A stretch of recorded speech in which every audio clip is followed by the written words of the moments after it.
E dígame quando esté lista. Isso, a gente já começou a gravar. Bom, boa tarde a todos, meu nome é Georgia, eu sou aqui da Unicamp, desejo boa tarde a todos vocês. A gente vai dar início aqui à sala 9 do Congresso da UGM. A primeira a fazer a apresentação na nossa sala vai ser Ornella Dayana Paredes, da Argentina, da Universidade Nacional del Litoral, e ela vai apresentar o trabalho Perfil de los Docentes de Licenciatura em Nutrição em Práticas de Extensão Universitária. Ornella, você tem 7 minutos. Boa apresentação. Perfecto. Hola, bueno, buenas tardes a todos.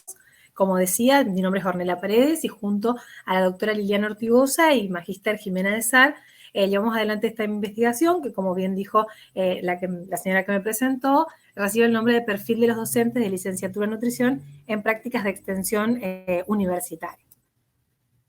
Bueno, con respecto a la introducción, hablo de lo que es la extensión, digamos que es una de las funciones sustantivas que tienen las universidades latinoamericanas, puntualmente para la Universidad Nacional del Litoral. La misma es una función esencial. A partir del año 2007 se aprobó incorporar a las prácticas de extensión dentro del contenido curricular de las carreras de grado presenciales que tiene nuestra universidad, que es la UNL. De esta forma los equipos docentes, digamos, pueden fortalecer las propuestas curriculares que incluyen estas prácticas de extensión como espacios pedagógicos para llevar adelante esta educación experiencial a partir de las prácticas. Luego de mucho tiempo, a partir del año 2013, docentes de la carrera de licenciatura en nutrición, donde hacemos hincapié dentro de esta investigación, promueven el espacio con diálogos, debates y reflexiones sobre el propósito, el desarrollo y las maneras de poder llevar adelante a partir de diversos proyectos estas prácticas de extensión.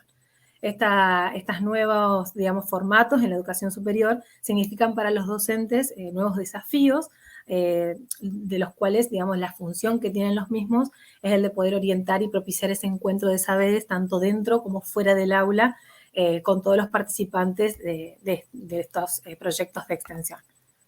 El objetivo que tiene esta investigación es la de describir el perfil de los docentes que participan en estas prácticas de extensión, precisamente docentes de la carrera de licenciatura en nutrición de la Universidad Nacional del Litoral, pero se estudió un periodo determinado, digamos, desde el 2017 al 2019 inclusive.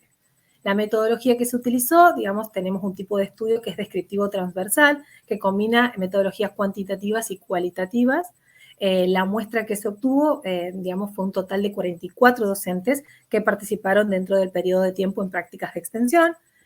Para la recolección de datos se obtuvieron 2 instrumentos, los cuales, digamos, se estudiaron y digamos, a partir de ellos se obtuvo los datos con los cuales se pudo, digamos, llevar adelante esta investigación. Uno de ellos tiene que ver con las consignas de presentación de propuestas que se hacen antes de realizar la propuesta. Ahí, como dice ahí, dice propuestas de prácticas de extensión de educación experiencial, que es el nombre que recibe dentro de la Universidad Nacional del Litoral las prácticas de extensión, y también los informes finales de ese proceso. Luego de realizado, digamos, los docentes realizan un informe final que también se utilizó para tener los datos correspondientes. A partir de esos 2 instrumentos se obtiene la lista de docentes que llevaron adelante las prácticas de extensión. Estos docentes, digamos, se pudieron obtener a partir de variables descriptivas sus datos sociodemográficos y dar lugar a los resultados que obtuvimos aquí para determinar el perfil que tienen estos docentes que participaron. En el gráfico 1 podemos ver la distribución de los docentes según el género. Vemos que hay un predominio muy importante del género femenino con respecto al masculino. Tovar en 2021 hace hincapié en esto, digamos, en la importante feminización que hay en los escenarios y también los distintos espacios de extensión, con un aumento de la presencia y también, digamos, protagonismo de la mujer en distintos ámbitos universitarios y también en lo que es la extensión. Con respecto a la distribución de los docentes según la edad, podemos ver que la mitad de nuestra población, de los docentes de licenciatura en nutrición que realizaron prácticas de extensión, digamos, tienen menos de 35 años de edad, y la otra mitad se encuentra dividida entre aquellos que tienen entre 35 y 50 y los que tienen más de 50 años de edad. Seguido, perdón, me fui una más. Seguido teníamos acá la distribución de los docentes según la formación de grado. Como podemos observar, la mayoría de estos docentes tienen de formación de grado la licenciatura en nutrición. En cuanto a la formación de posgrado, tenemos que la mayoría no presenta formación de posgrado. Acá tengo que aclarar que este resultado corresponde, digamos, al momento de la investigación, ya que muchos de estos docentes que estudiamos, digamos, sí se encontraban en proceso de terminar, digamos, su formación de posgrado.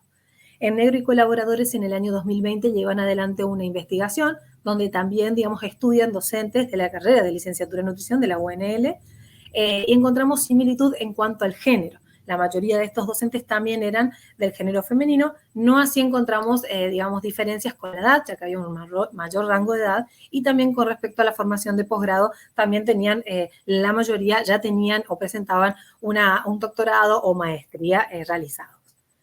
Bueno, con respecto ahora a lo que es la distribución de los docentes según el cargo, pudimos observar que en su mayoría son jefes de trabajos prácticos o auxiliares, digamos, tienen ese cargo, y que a su vez la mayoría de ellos tienen, digamos, se encuentran de carácter contratados. Es pequeña la proporción de docentes que llegan al cargo de ser profesores y a su vez estos, digamos, en su mayoría son de carácter ordinario.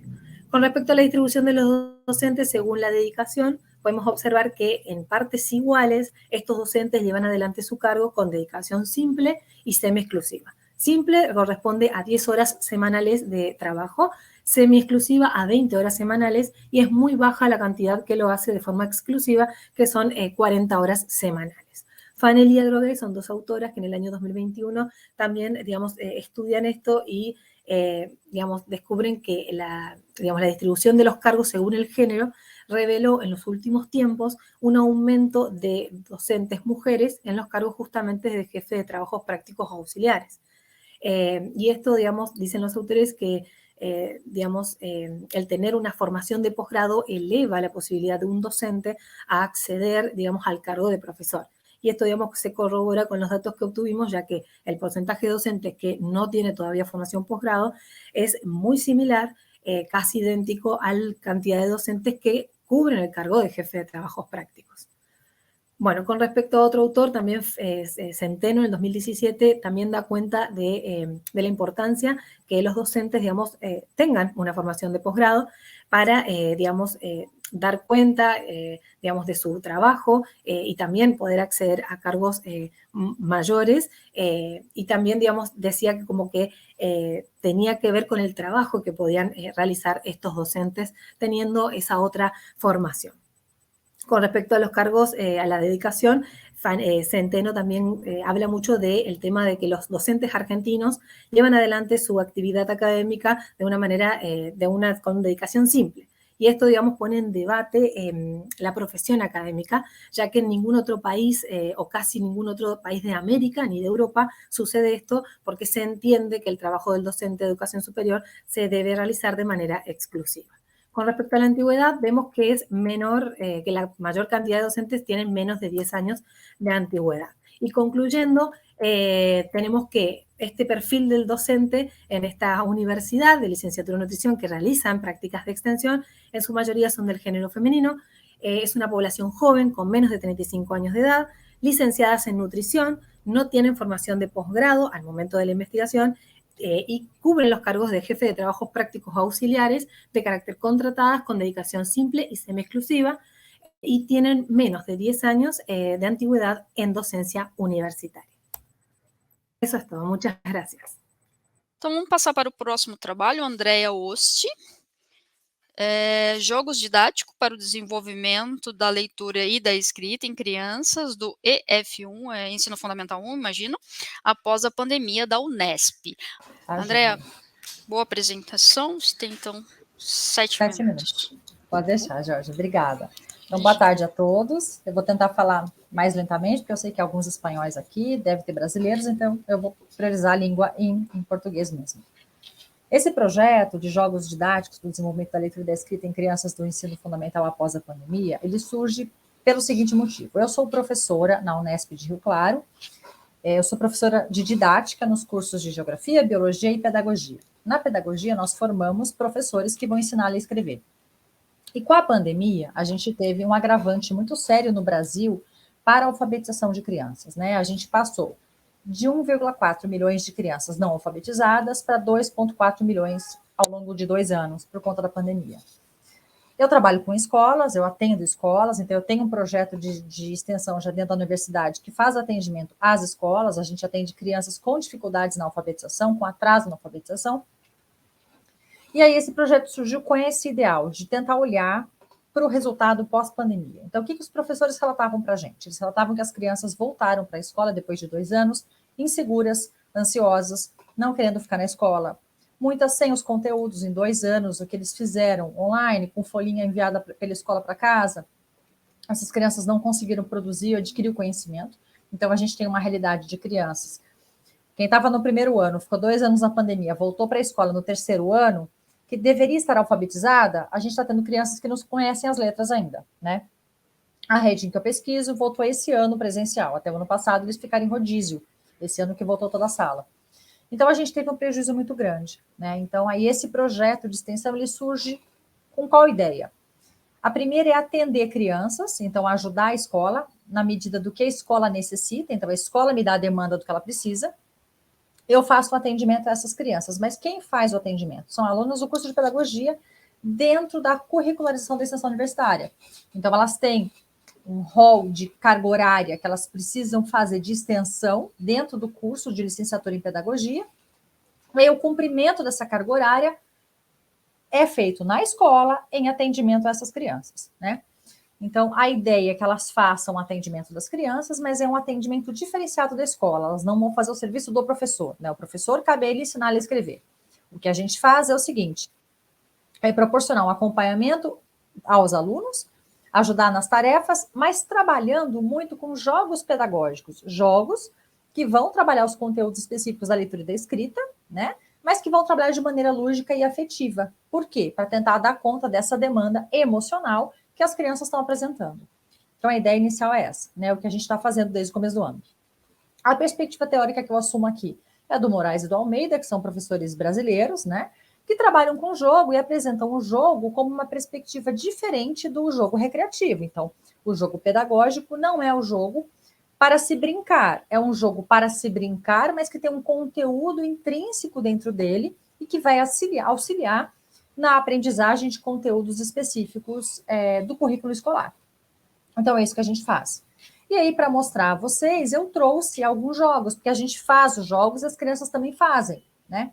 Então, por exemplo, esse é um jogo Super Trunfo. No Brasil, o Super Trunfo é muito conhecido. Que as crianças, a gente faz as fichas, as crianças pesquisam nomes de animais, e foi com animais, elas pesquisam o nome dos animais, elas fazem a ordem alfabética, depois a gente elabora as fichas, a gente leva para uma gráfica, a gente imprime e as crianças desenham, né, a carta do Super Trunfo.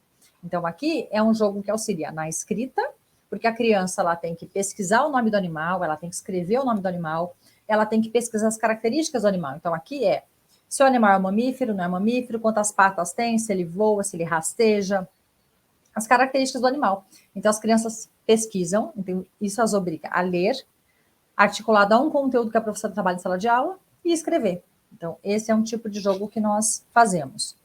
Eu trouxe mais os jogos, tá?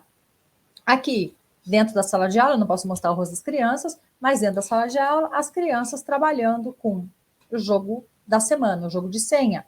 Então, ela tem que descobrir se é rato, se é pato. Então, vai trabalhar o reconhecimento de letras, o reconhecimento fonético, né? Qual é o fonema que está envolvido, qual a letra que está envolvida. E assim a gente vai procedendo com a alfabetização. E aqui são outros 3 tipos de jogos que nós fazemos. Então, o tempo todo, esse projeto de extensão, ele envolve uma tríplice, né? Ele envolve a formação do aluno que está no curso da pedagogia dentro da universidade, porque ele tem que pesquisar sobre jogos, ele tem que pesquisar sobre leitura e escrita, ele tem que entender, né, quais são os processos que a criança passa e aquilo que ela precisa, né? Ele vai pesquisar jogos, e aí ele tem que conversar com o professor da escola, entendendo com o professor da escola quais são os conteúdos que a professora está trabalhando para a gente encaixar. Por exemplo, não faz sentido fazer um jogo de animais se a professora não está trabalhando animais em ciências. Então, a gente pega o currículo da escola, o que a professora está trabalhando, né, aquilo que está no conteúdo dela, e a gente pega esse conteúdo, isola, e a partir dele a gente cria um jogo, né? Então, por exemplo, aqui, esse último jogo, o jogo do meio. O jogo do meio é um jogo de formar palavras, é uma placa, a gente dá um tempo, eles têm que formar o maior número de palavras possíveis, né? O jogo da direita, que tem os personagens da Turma da Mônica, são frases. A criança tem que ler a frase, ela vai pegar as fichinhas, ela vai colocar. É um jogo de sequência lógica. Então, assim, todos os jogos, eles estão vinculados ao conteúdo. E essa tríplice é a formação do aluno na universidade, é o atendimento à comunidade escolar, que nós estamos atendendo a comunidade, e é também a própria formação do professor dentro da escola, porque esse professor também aprende com a gente, assim como nós aprendemos com eles, né? Porque a gente leva alternativas didáticas diferenciadas para dentro da sala de aula. E aí, já acabando dentro do meu tempo, né? O que eu percebo nesse projeto que começou esse ano? Que é um projeto que é relevante para a criança, para a escola e para a comunidade, os pais reconhecem que é importante, os pais reconhecem isso como algo afetivo para as crianças, né? É um projeto que atua diretamente naquilo que a escola precisa, com os componentes curriculares, sobretudo leitura e escrita, que é o que a gente está trabalhando na alfabetização, né? A gente desenvolve atividades específicas e, ao mesmo tempo, a gente está promovendo uma educação que é mais humanizada, uma educação que está contemplando não apenas conteúdos, mas também a prerrogativa da infância, que é o lúdico, que é o brincar, que é a alegria, que é o rir na escola, né? É trazer essa criança para um contexto de aprender dentro de uma brincadeira, né? Tentando tornar a educação cada vez mais humana e mais próxima da infância, né? Olhando a infância como realmente ela tem que ser olhada. Bom, é isso. Agradeço a todos, consegui cumprir meu tempo. Obrigada a todos e termino aqui minha apresentação. Bom, Guilherme, boa apresentação. Você tem em torno de 7 minutinhos aí para apresentar. Muito obrigado. Muito obrigado, viu? Boa tarde. Eu sou o Guilherme, sou professor na Unesp no campus de Bauru. E aqui eu vou fazer uma breve apresentação falando um pouco sobre um projeto que eu tenho desenvolvido junto a outros colegas desde o ano de 2012, que é o denominado curso de GeoGebra. Esse é um projeto que iniciou ainda em 2012 numa ação presencial como uma das etapas de formação do projeto do Proletramento, em que, à época, o professor Rômulo Lins estava trabalhando com professores da rede básica em Rio Claro, e eles demandaram como formação o trabalho com o GeoGebra. O GeoGebra, acho que não são todos os professores de matemática que estão aqui, mas o GeoGebra é um programa, um aplicativo utilizado para o ensino e aprendizagem de matemática. Ele começou com uma plataforma de geometria dinâmica e ele se ampliou hoje para outros aspectos, né? Hoje ele é uma suíte com vários programas integrados no mesmo espaço e que permite a relação entre álgebra, geometria e alguns aspectos de programação, planilha, enfim, alguns recursos.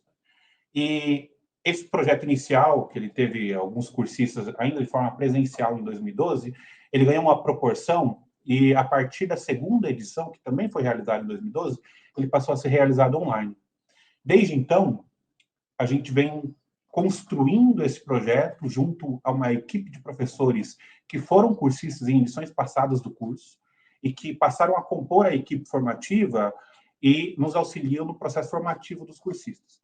Os cursistas são, em sua maioria, professores da educação básica, professores de matemática, né, que atuam na educação básica, mas também envolvem estudantes de graduação, né, professores de formação inicial e professores da pós-graduação. Eu vou mostrar aqui, esse aqui é um site que a gente tem, né, o site geogebra.com.br, em que, para a promoção do curso, a gente construiu um espaço online de aprendizagem e a gente produziu um conjunto de vídeos, um conjunto de textos. Eu não vou entrar aqui por causa do tempo da apresentação, mas fica a indicação do site para caso alguém tenha interesse, né? A gente desenvolve o curso numa plataforma via Moodle, que aqui eu tenho que mencionar, né? A gente tem apoio da Fundação de Amparo à Pesquisa do Estado do Mato Grosso, que um dos professores que é coordenador do curso, junto comigo, ele é da Universidade do Estado de Mato Grosso, ele conseguiu esse apoio, e é dentro da plataforma do Moodle que a gente desenvolve todas as edições do curso, certo? Na edição atual, a gente está com a 21ª edição, e ele está, inclusive, hoje ele inicia o último módulo do curso, né? Mas até então a gente tem 20 edições concluídas. Ao longo das edições, a gente foi aumentando a quantidade de cursistas até chegar no número ideal que a gente tem hoje, dada a quantidade de professores que trabalham na equipe com a gente, de 150 cursistas. De 150 professores para 530 cursistas, me desculpe, né? E qual que é a proposta do curso? A proposta é que, ao longo de 8 módulos, a gente vá, junto aos materiais do curso, que são videoaulas e um material escrito que a gente elabora para o curso, a gente trabalha com tarefas. As tarefas, como vocês podem ver, esse primeiro espaço aqui é um espaço em que há os materiais. Então, a gente tem aqui o material escrito, alguns vídeos de orientações e vídeos do conteúdo do curso, propriamente, e uma proposta de tarefa, né? A tarefa, por exemplo, trouxe como exemplo aqui uma das tarefas desta edição do curso, inclusive, em que, dado o conjunto de ferramentas e de comandos aprendidos com o GeoGebra até o 5º módulo, que é o módulo dessa tarefa, os cursistas tinham que escolher e resolver uma série de problemas indicados no material que a gente elaborou. E aí, eu vou dar como exemplo aqui, porque acho que é o aspecto mais importante, o aspecto mais relevante dessa formação, um exemplo de como a interação se dá dentro do curso, e a partir disso fazer algumas considerações do que eu acredito vem sendo a contribuição desse curso enquanto um projeto de extensão, né? Então, aqui a gente tem, por exemplo, um dos cursistas, que eu não estou tomando cuidado para não divulgar o nome dele, ele escolheu este problema. Não vou ler o enunciado por questão do tempo da apresentação. E a ideia era utilizar o GeoGebra na resolução do problema. E vejam, quando a gente propõe essa tarefa, a nossa ideia é que o cursista ele se veja numa condição de ter que usar o recurso para algo que seja próximo à prática dele. Então, a gente entende que a resolução de problemas seja uma forma tanto de pôr em movimento o conteúdo do GeoGebra que ele vem aprendendo, os comandos, as ferramentas, quanto pôr em movimento os aspectos didáticos que são envolvidos no uso do GeoGebra dentro da sala de aula, né? Por isso que uma das tarefas, a gente tem 8 tarefas ao longo do curso, mas uma delas era esse caso de resolver problemas utilizando o GeoGebra. E a nossa proposição é que o cursista, ele poste a tarefa, essa primeira parte da tarefa, e além disso, outros cursistas que venham interagir com ele, ele interaja respondendo. Aqui está um pouco amplo, mas acredito que depois, caso alguém venha ver a gravação, possa pausar o vídeo e ver com cuidado as formas de interação. Só queria mostrar aqui como que se dá a interação, né? E a ideia é que, além de postar a tarefa seguindo as orientações que foi dado no enunciado, seguindo as ferramentas e os comandos que foram abordados ao longo do módulo, a partir do material que a gente disponibiliza, ele vai interagir com outros colegas. Então, tanto a postagem do material quanto a interação são partes integrantes da tarefa, né? São partes obrigatórias para a realização da tarefa no curso. Então, aqui eu estou mostrando apenas uma pequena sequência das interações entre o cursista e outros cursistas e alguns professores do curso, né? E aqui um exemplo de como a tarefa dele foi resolvida. No caso, aqui se tratava de um problema em que tinha que determinar a quantidade de cadeiras em volta de uma mesa para uma quantidade N de mesas, né? E aí ele fez uma simulação, no caso de como ficaria se for aumentando a quantidade de mesas, para, a partir disso, produzir uma generalização e chegar na resposta que está indicada aqui, né? Essa foi a construção que o cursista postou dentro do curso e que foi disponibilizado e que foi um motivo de discussão entre ele, os professores e os outros cursistas, né? E aí, apenas alguns dados acerca do curso, né? Até agora, a gente teve 20 edições concluídas, estamos concluindo a 21ª edição. A gente formou cerca de 5.500 cursistas de todos os estados brasileiros, sendo a maior parte deles, a gente tem uma estimativa de cerca de 70% dos cursistas do curso são professores da educação básica, e a gente atualmente tem uma equipe de 150 professores que trabalham de forma voluntária com a gente no curso, sem os quais não seria possível fazer o curso na proporção que a gente faz, né?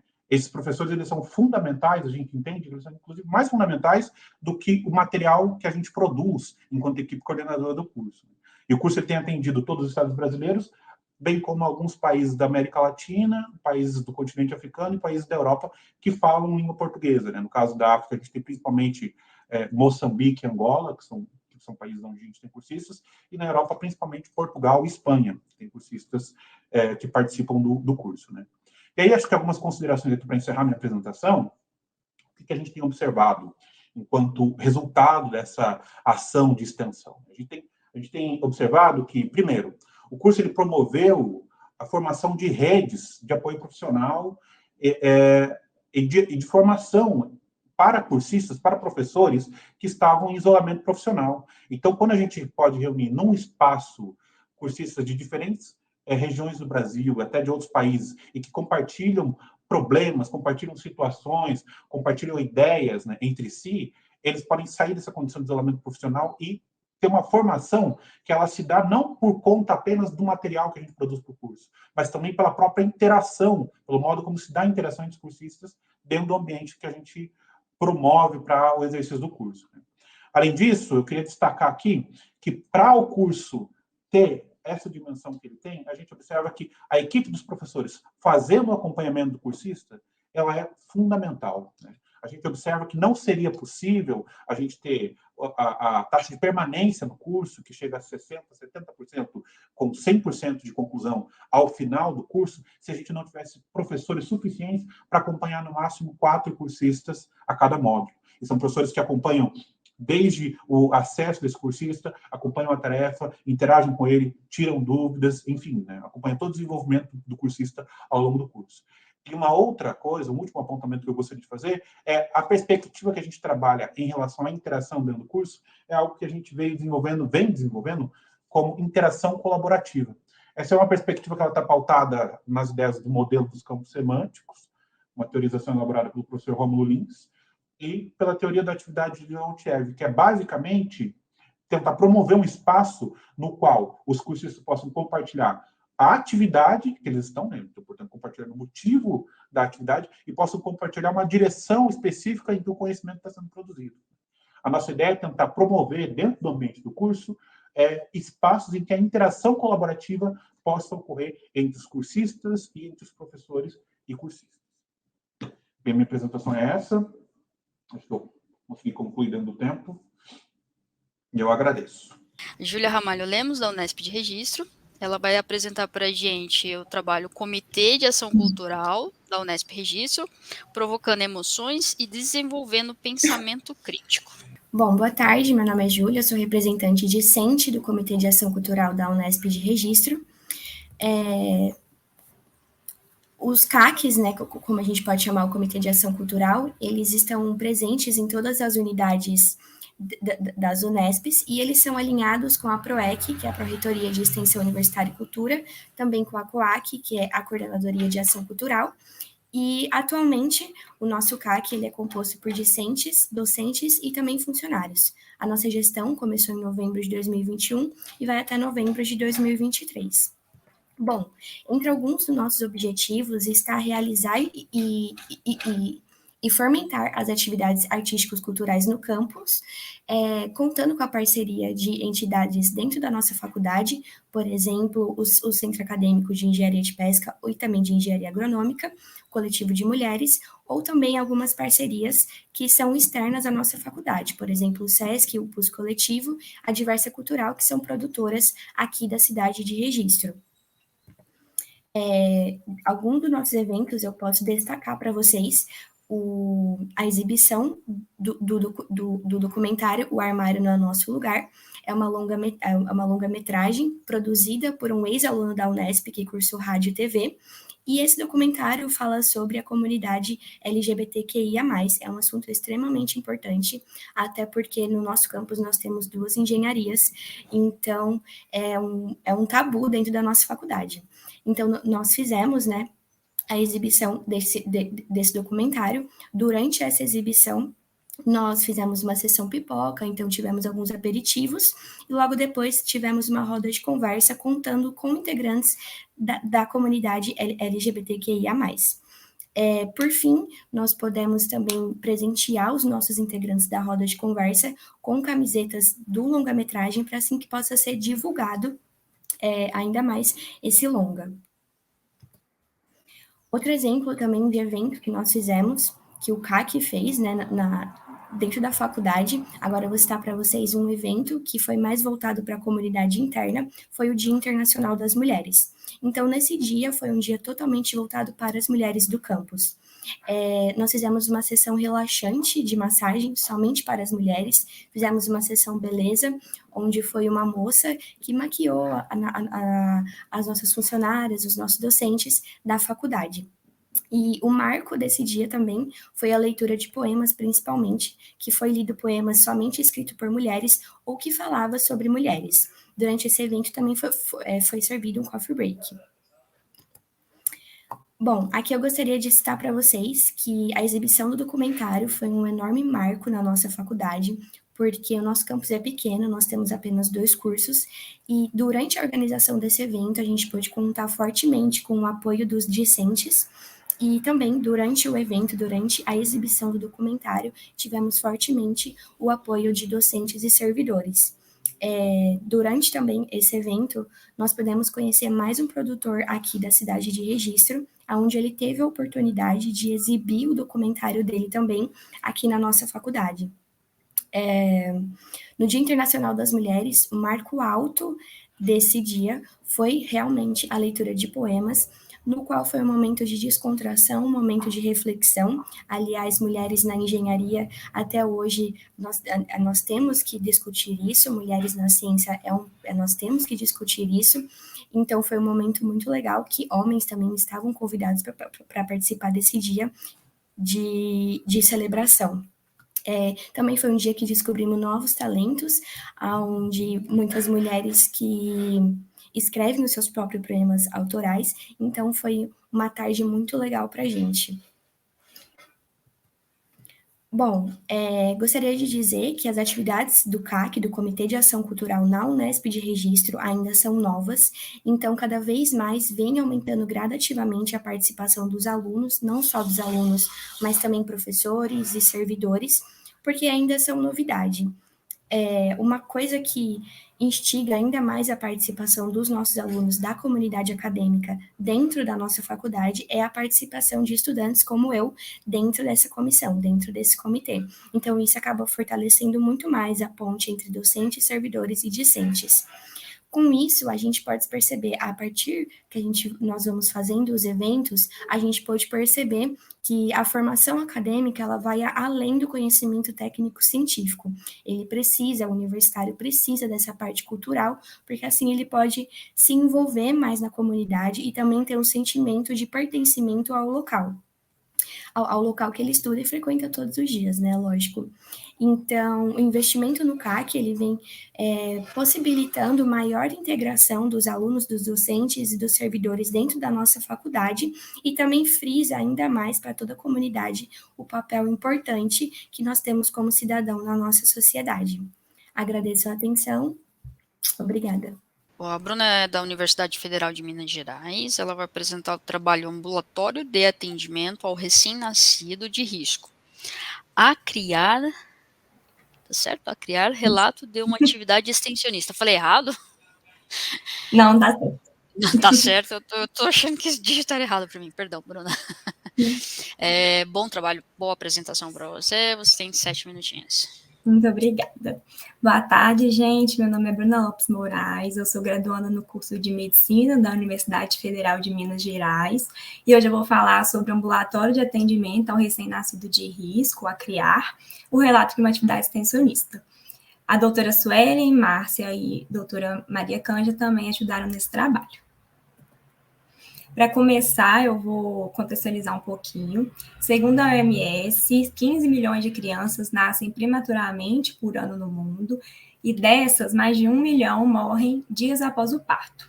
O Brasil ocupa a 10ª posição em nascimentos prematuros no mundo, e a gente sabe que a prematuridade acarreta maior risco de atraso no crescimento e desenvolvimento neuropsicomotor e de doenças específicas da prematuridade. Assim, faz necessário o acompanhamento ao longo da infância dessas crianças nascidas prematuras. O ambulatório da criança de risco, ele fica localizado no ambulatório Bias Fortes, do Hospital das Clínicas da UFMG, e é uma atividade extensionista que oferece um acompanhamento interdisciplinar e longitudinal para aqueles bebês nascidos na maternidade Otto Cirne, do Hospital das Clínicas, que nasceram com idade gestacional abaixo de 34 semanas e ou peso menor ou igual a 1.500 gramas. E esse acompanhamento se dá desde a alta hospitalar até os 7 anos de idade. Esse é o ambulatório Bias Fortes, na foto, e é a logo do nosso ambulatório. Com o objetivo, a gente tem aqui relatar a experiência do projeto de extensão, terceira etapa do método Canguru e ambulatório de atendimento ao recém-nascido de risco, a CRIAR, no segmento das crianças nascidas pré-termo. O método é relato de experiência. E os resultados é que o ACRIAR foi fundado em 1988, então esse ano faz 35 anos de funcionamento, e ele se dedica a implementar medidas para a gente detectar oportunamente atrasos de crescimento e desenvolvimento. E essas medidas são quais? avaliações clínicas periódicas, orientar os pais, familiares e demais cuidadores dessas crianças assistidas e, quando necessário, encaminhar para um tratamento especializado. A gente faz o atendimento interdisciplinar, que conta com pediatras, enfermeiros, fisioterapeutas, terapeutas ocupacionais, fonoaudiólogos e neurologistas, e integra tanto alunos da graduação, pós-graduação, residência médica, quanto da iniciação científica e extensão, de diversos cursos da área da saúde. A gente também produz dezenas de trabalhos publicados em anais de eventos científicos, teses, dissertações, artigos publicados em revistas científicas, além de materiais audiovisuais, eventos e disciplinas de graduação. Aqui estão algumas fotos do nosso ambulatório, também temos alguns trabalhos que foram apresentados em eventos. No meio tem um artigo de revisão que a gente publicou na Revista Paulista de Pediatria, e essa foto no canto superior direito é um trabalho que a gente apresentou na Semana do Conhecimento da UFMG, que eu tive a oportunidade de fazer parte. A gente falou um pouco sobre a busca ativa para a aplicação do palivizumab, que é uma imunoglobulina, é como se fosse uma vacina para prevenir infecções do vírus sincicial respiratório, e a população que a gente trabalha, né, que são as nascidas pré-termo e ou de baixo peso, são as mais propícias a essa infecção. Então, essa busca ativa para aplicar essa imunoglobulina é muito importante. Como conclusão, a gente tem que o ACRIAR tem um importante papel na assistência humanizada, qualificada e oportuna das crianças nascidas pré-termo, e faz essa articulação dos profissionais de saúde, docentes e discentes em atividades de ensino e pesquisa. Assim, ele assume o compromisso de responsabilidade social que a universidade tem e fortalece a indissociabilidade da tríade ensino, pesquisa e extensão. Aqui estão nossas referências bibliográficas. Muito obrigada. Michele Gomes e a Eliane Dantas Rocha, que vão apresentar o trabalho Comitê de Ação, Inclusão de uma Estudante Afrodescendente, Relato de Experiência da Universidade Federal do Rio de Janeiro, a Unirio. Boa apresentação. Vocês têm 7 minutos, meninas. Obrigada. Bom, boa tarde a todos. Meu nome é Micheli, eu sou graduanda de nutrição e bolsista extensionista do SABEC, que é um programa de saúde, bem-estar e qualidade de vida da Universidade Federal do Estado do Rio de Janeiro, a Unirio. E hoje eu venho apresentar o trabalho que tem como título Programa de Extensão em Saúde como cenário de inclusão de uma estudante afrodescendente. Este é o meu relato de experiência dentro do programa SABEC Unirio.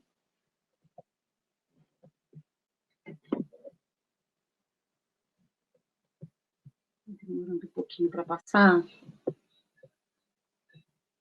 Bem, primeiramente, é importante dizer que nas últimas décadas é notório o progresso em relação à ampliação do acesso às pessoas negras às universidades no Brasil. A implementação de políticas afirmativas, como as cotas raciais, tem desempenhado um papel fundamental quanto à promoção da inclusão e na correção de desigualdade, abrindo portas para jovens negros e negras que não teriam chances em suas aspirações educacionais. Sei também que ainda são grandes os desafios a serem enfrentados para garantir que o acesso dos negros às universidades públicas seja igualitário. E para que isso se efetive, se faz necessário fortalecer programas de inclusão e apoio acadêmico, bem como criar condições para que estes estudantes tenham sucesso em sua jornada universitária. Neste quesito, o SABEC teve e ainda tem um papel fundamental na minha jornada.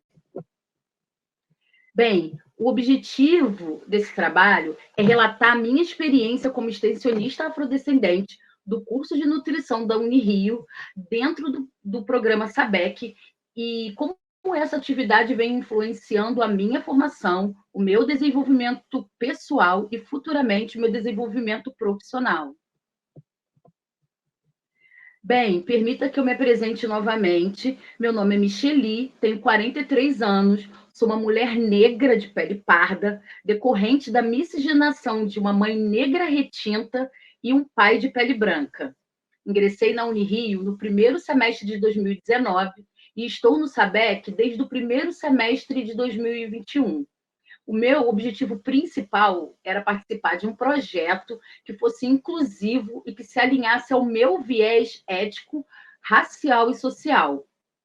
Até o momento, eu participei de várias atividades extensionistas no projeto SABEC, que é o projeto Sônia Climatério, que é vinculado ao programa SABEC, e também participei da comunicação de mídia social do projeto no Instagram, já que eu também sou bacharel em marketing e especialista nas mídias digitais. Bem, aqui eu apresento 2 momentos em que eu participei. O primeiro, à esquerda, foi uma ação educativa sobre alimentação saudável em uma escola para alunos do ensino fundamental. E o segundo, à direita, foi uma mini palestra também sobre alimentação saudável, mas desta vez foi para docentes e funcionários. Aqui são momentos da minha participação na elaboração dos eventos promovidos pelo SABEC, dentre eles um congresso multidisciplinar realizado no campus Instituto Biomédico da Unirio. Mas também não poderia deixar de mencionar os demais integrantes, que na sua maioria, como vocês podem ver na figura à direita, são mulheres que me receberam com muito carinho, acolhimento e zelo. Bem, nas minhas considerações finais, eu gostaria de dizer que o projeto tem me permitido desenvolver habilidades acadêmicas, vai estar aprofundando os meus conhecimentos e também está estabelecendo uma conexão com profissionais e também com especialistas. Outro ponto que eu gostaria de mencionar é que, ao me envolver nessas atividades que são desafiadoras e bem-sucedidas, me permite superar estereótipos negativos, que está sempre relacionado à pessoa negra, e desenvolver uma maior confiança nas minhas habilidades e no meu potencial. Também é importante dizer que a presença de alunos negros nos programas contribui para a diversidade e também para a representatividade. Hoje eu sou a única aluna negra no projeto, porém o SABEC, que foi criado lá em 2016, já acolheu outros discentes negros. A diversidade étnico-racial não apenas enriquece a qualidade dos projetos e das atividades desenvolvidas, mas também prepara o aluno negro para esse mundo cada vez mais globalizado e diverso. E, consequentemente, isso promove a ampliação do acesso à educação superior, também reduz as desigualdades educacionais, sendo crucial para construir uma sociedade mais justa, na qual o acesso à educação de qualidade seja um direito de todos. E, como saldo final, todo esse processo beneficia diretamente a sociedade como um todo, diminuindo a desigualdade e fortalecendo a luta racial dentro do espaço universitário.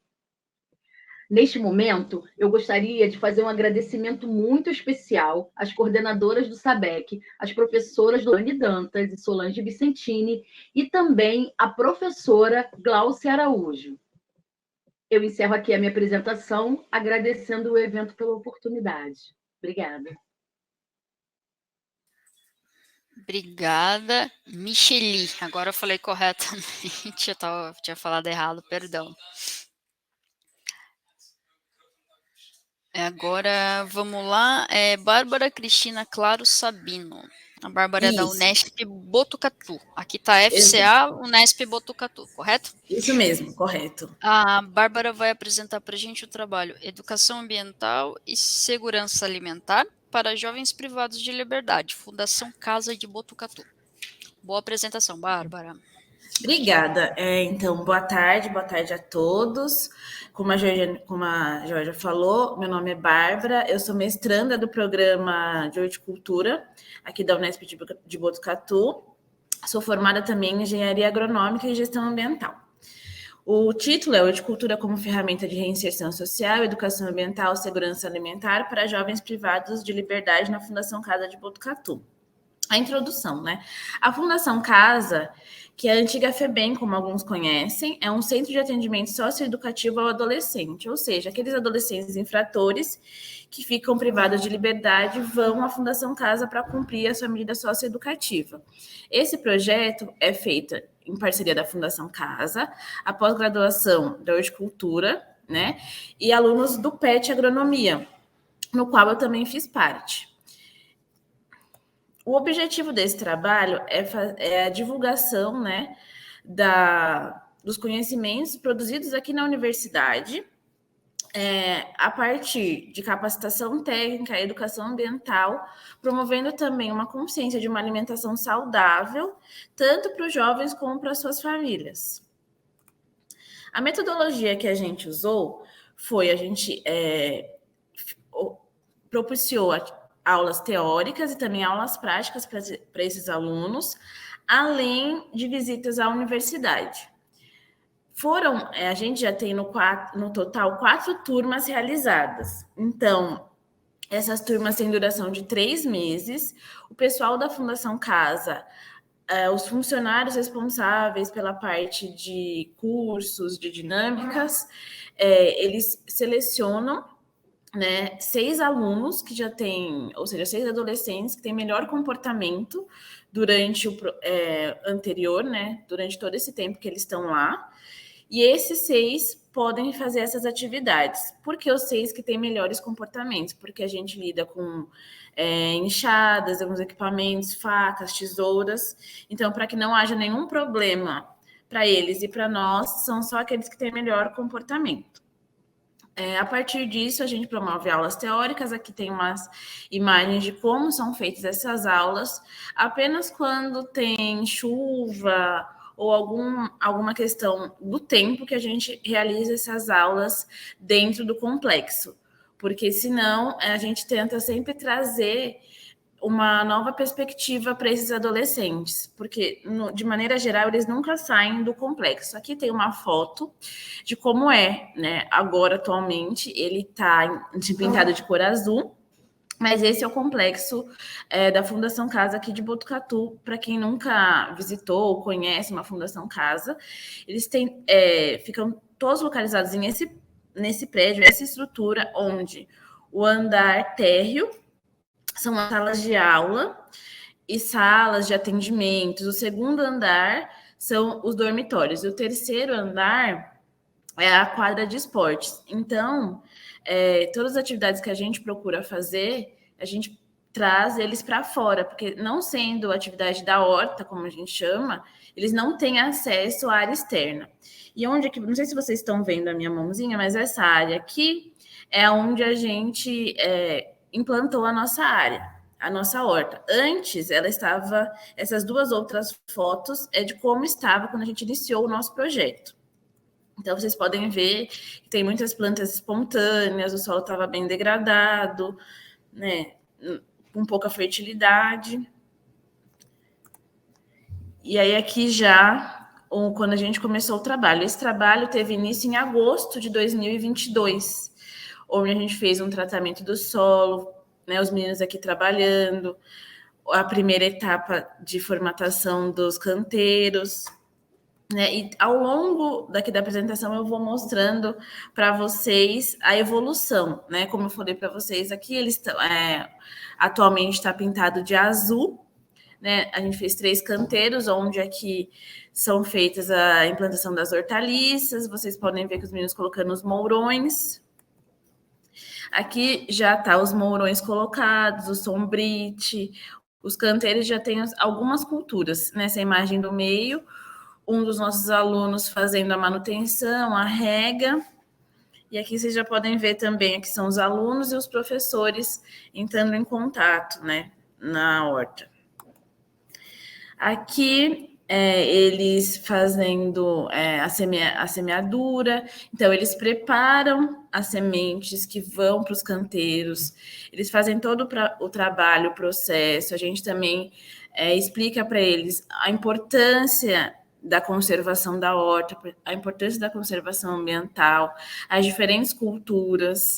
Aqui a gente tem os alunos e um professor apresentando também, né, o manejo da horta. Nós temos também na área externa, que a gente fala, a área externa ao telado, um canteiro de plantas medicinais e plantas que podem ficar sem o sombrite, né, a pleno sol. Então, aqui quando começamos o projeto, essa primeira imagem. Aqui já é a imagem da segunda turma. Essa daqui foi no começo do ano, essa terceira imagem aqui, ou seja, a primeira imagem desse slide.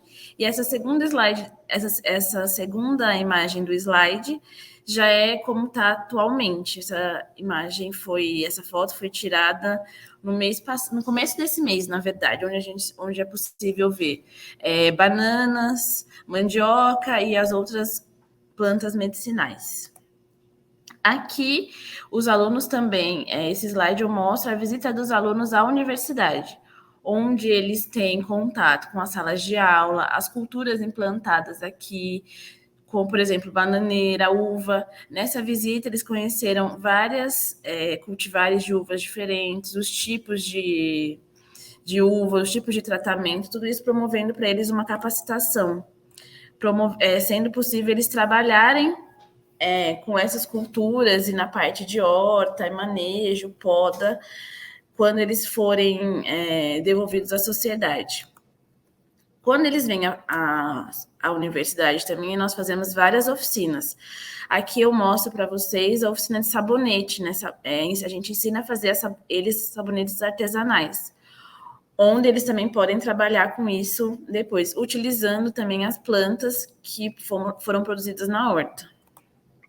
Os resultados, né, que eu trouxe para você. Então, hoje, depois de 4 turmas, a gente já tem um ambiente totalmente diferente, um ambiente mais acolhedor, tanto para os funcionários como para os internos também, uma horta bem diversa. Temos também uma compostagem, na qual a gente faz o trabalho de educação ambiental, a importância de a gente ter uma compostagem e, através disso, o adubo, né, produzido na compostagem, a gente utiliza na horta. Temos também flores alimentícias não convencionais, aqui tem as colheitas, tomate, batata doce. Então, temos diversas culturas sendo produzidas por cada turma. E o resultado, né? O que isso promoveu? O que esse projeto promoveu? Após as plantas serem colhidas, são feitas cestas dessas plantas e são entregues às famílias, promovendo uma melhor alimentação, uma consciência de uma alimentação saudável. São entregues também para os funcionários. Conversando com a equipe de apoio desses jovens, a gente percebe que eles tiveram melhor desenvolvimento, se tornaram mais receptivos às atividades da fundação, mais interessados e tiveram também benefícios psicológicos, né? Então, queria agradecer a oportunidade de falar sobre esse projeto. E é isso, obrigada. Obrigada, Bárbara. Deu para... Não caiu, né? Deu certinho? Não. Então tá bom. Muito obrigada. Pode. Vou só parar aqui. Deu certo. Obrigada. Obrigada a você.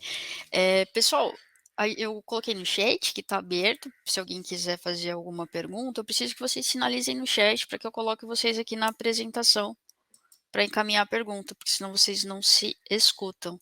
Alguém gostaria de encaminhar alguma pergunta ou mesmo algum comentário? Se não, eu vou dar por encerrada, porque a gente teve 3 ausências. Eu acredito que o Bruno Nascimento não chegou, nem a Ana Carolina, nem a Inês.